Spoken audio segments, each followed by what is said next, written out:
What's up, guys? This is Justin Davis. I'm here with my close personal friend, Scott Lowe. Hello. Scott, today, Samsung announced a little phone that people may have heard of. It's called the Galaxy S5. Yeah. So, Scott, if the building were on fire and you had 10 seconds to tell me about this phone before we were engulfed in flames, what's the summary, what's the high-level S5 scoop? 10 seconds. Is that You're already using up all your time. We're burning alive.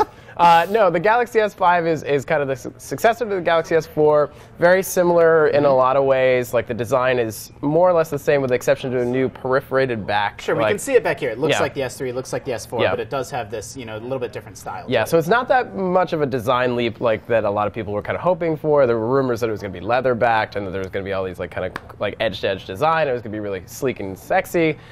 Not so much this time. So, but they did talk about a new camera. That's always sort of a typical smartphone improvement. Yeah. I mean, what are the specs on the new camera? So it actually is a 3-megapixel bump over the last gen. But the big deal that they're making is the autofocus. They're saying it's the world's fastest autofocus for a smartphone. So 0.3 seconds to focus. Which That's is actually pretty rad. I mean, most people are using camera phones as sort of point and click, point and shoot anyway. So it's like, I mean, for me, I'm trying to get a picture of my cat all the time, and it just moves around too much. Yeah, I mean, I'm always trying to get a picture of your cat too. I mean, they're pretty adorable. They also added a fingerprint scanner, right? So they're sort of following Apple's lead on that one. Yeah, so there's a fingerprint scanner in the home button, and that'll be used for security and purchases the same way that it is in the iPhone 5S, although obviously this is on Android. It's actually running 4.4.2 KitKat. I don't know what that means. Yeah, is that it's the latest, yeah. Okay. But the other sensor that's kind of interesting is the heart rate monitor. Oh, that is kind of cool. I hadn't read that. Yeah, so it actually has a heart rate monitor in the back of the phone by the camera. So like you hold down your finger and it'll like tell you what your heart rate is. So they're really kind of driving this idea of like fitness companion. Yeah, health, biometric stuff. Yeah. Maybe you don't need a wearable computer, wearable tech if your phone just has that built in. And you always keep that close to your body to begin with. So it has a the S Health is what they call it. It's the software suite that they introduced with the Shelf has Shelf in it, which was introduced with the Galaxy S4. Now it's expanded a bit. They, kind of sprucing up the software, adding the heart rate monitor support. So, do we need to talk about the specs, the gigawatts, or any of the? It's pretty intense in that it has like a 2.5 gigahertz quad-core processor, which is pretty powerful. 2 gigs of RAM, which is a lot for a smartphone. Standard array of storage options, 16 to 32. Sure. Do we know price or release date? Release date is April 11th. Price is not, hasn't been outlined, but you could assume like $199, $299 on contract, that sort of thing.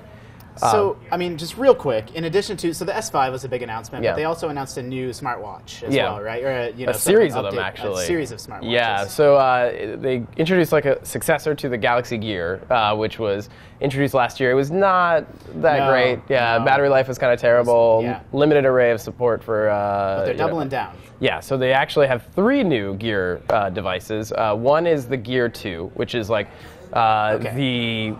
proper successor.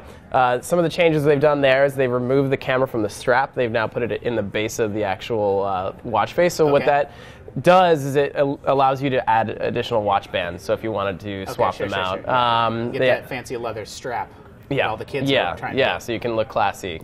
So it's slight improved battery life, so 3 to 4 days, on regular use, 6 days if it's kind of light use. It's got built-in storage, so you can actually use it as a standalone, so you can load music up on it, so you don't have to bring your phone if you want to go to the gym or something.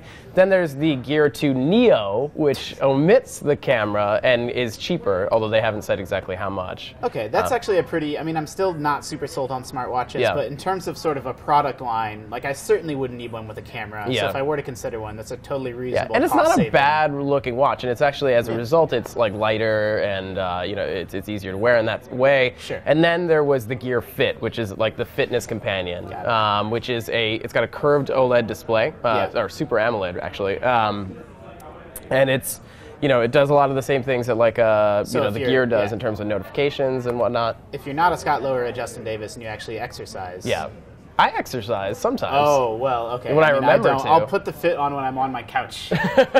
Just how many calories the accelerometer will tell you how many times you picked up the remote. Food in my face.